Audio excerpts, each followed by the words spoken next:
So good day everyone, I am Juning Y. Orcales from BIT Electronics. So today I'm gonna make a video tutorial regarding the EI apps. That's the some EI apps that can help us to our education, to our research and projects. And we're gonna choose CC apps.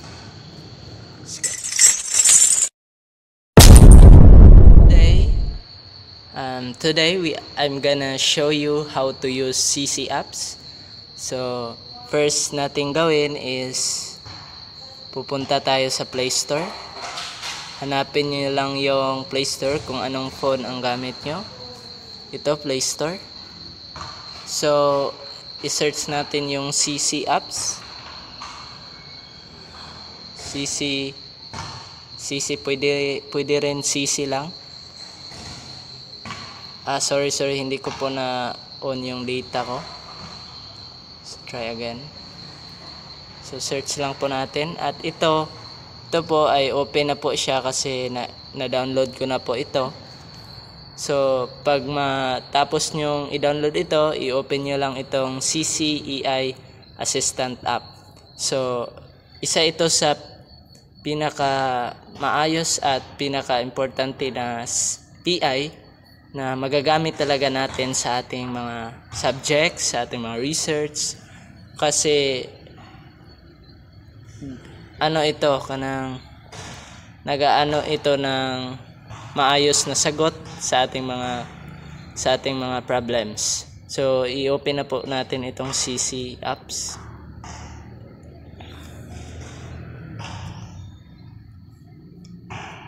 Antayin lang po natin. So first nating makikita dito is kailangan natin mag-sign in. So mag-sign in natin dito, sign in tayo.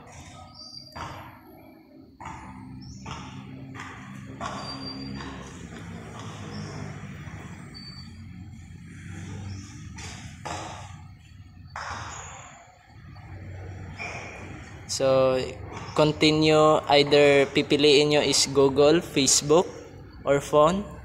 So ang pipilian ko rito is Google. So I'm gonna choose Google. So continue with Google lang tayo. So maglo-loading po yan ng konti. At ang isi-send nyo po dyan is yung email nyo. Wait lang .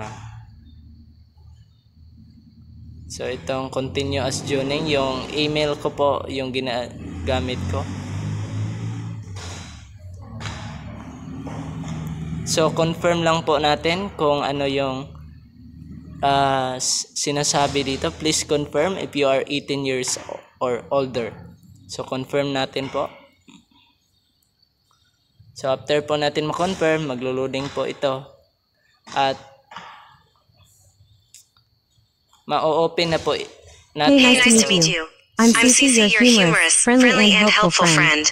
You can ask me for answers, recommendations, advice, and anything on your mind.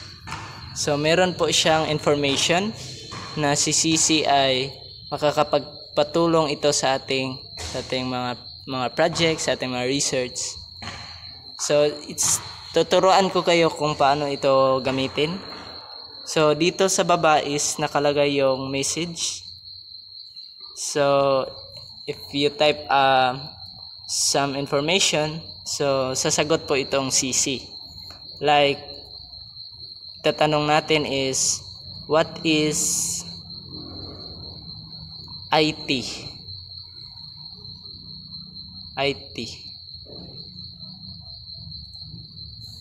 What is IT? The term IT, short for information technology, encompasses the use of computers, storage, networking, and other physical devices, infrastructure, and processes to create, process, store, secure, and exchange all forms of electronic data. It's a broad field that's constantly evolving, impacting nearly every aspect of modern life. Key components of IT. IT involves a wide range of technologies and processes, including Hardware. This includes physical components like computers, servers, routers. So ito po ay sinasagot po niya. Pwede po itong basahin nyo or basahin mo kung ano yung ini-input mo na information. At pwede rin yung si CC yung magsasalita at ikaw ay makikinig kung tatamarin ka magbasa. So pwede rin si CC yung magbasa. So medyo mataas itong kanyang definition. So pinupost ko lang po itong voice over ni CC. At tuturuan ko rin kayo kung itong mga ibang features ng CC. So dito sa kilid ay may voice over dito is pwede din tong gamitin mo pang kung tatamarin ka mag-type, pwede rin tong voice over. So just like while using this app, so try natin. Hold to speak is continue. Hold.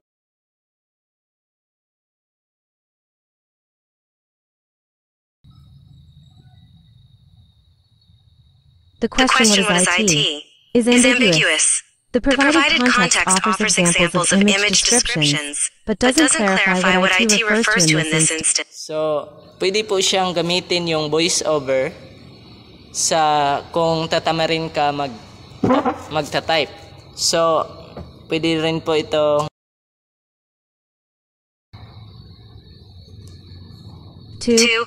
So, sasagot po si CC. So, kung tatamarin ka mag-type, pwede rin itong voice over. So, tuturuan ko rin kayo ng ibang mga feature ng CC. Tulad ng plus dito sa baba. Pindutin natin itong plus. Allow natin. So, itong plus ay pwede kang mag-send ng pictures.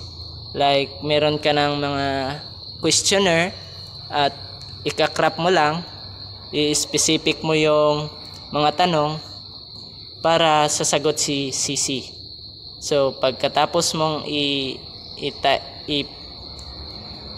i-post dito, sasagot yung CC kung anong answer. So example natin ito. So pagkatapos niyan, i-upload natin. The provided text is in Tagalog and English, posing questions about the Sabah conflict and the Moro groups in the Philippines. Here's a breakdown and potential responses. Questions and potential responses. 1. What is your perception or point of view regarding the Sabah incident? Why does the Philippines claim Sabah? This requires a nuanced response acknowledging multiple perspectives. The Philippines claim... So sa pag-post mo ng image ay si CC yung sasagot. Sumasagot si CC kung ano yung sagot sa katanungan mo. So pwede ka pong kapag gusto mong mag-type, pwede ka rin mag-type. Gusto mong mag-voice over, pwede rin. At kung gusto mo rin mag-post ka lang ng pictures or image, pwede rin mong gawin ito sa app na ito. So meron pang iba't ibang dito. Yung camera, pwede ka din mag-camera while using this app. So camera, picturean mo lang yung questionnaire at ika-crop mo and then i-post mo doon at sasagot si CC. So ganun lang po. Ganun lang po ka basic yung natin.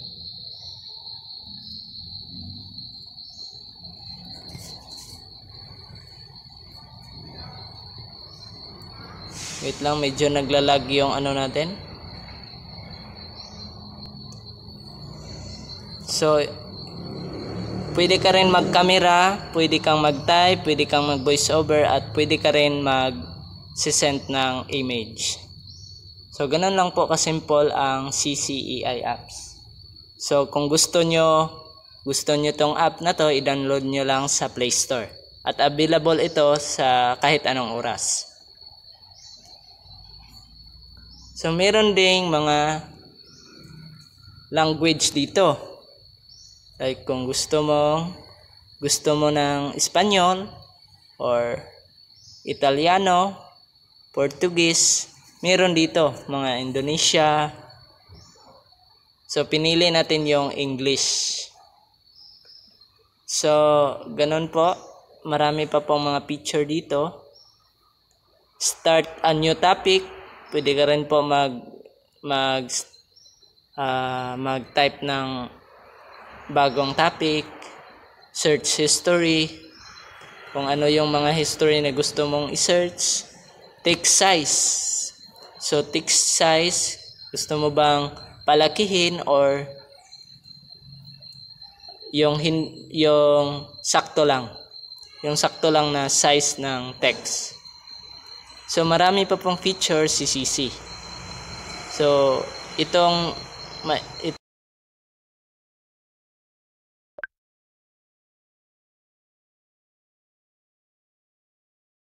pabigay ng information. Hey there. Yung It dapat. sounds like you're feeling a little lost. Is there something specific you'd like? So, yan po, kapag inano nyo po yon, pinopoint nyo yung call, ay magtatanong si CC kung ano yung gusto mong ipahiwatig sa kanya. So meron din dito sa baba na deep think, homework, AI image, writing, translate, read file, and read with page. So tulad ng deep think, so i-ano mo lang, i-hold or homework ba, like mag-picture ka kung ano yung gusto mong ipopost doon. So marami pang si CC.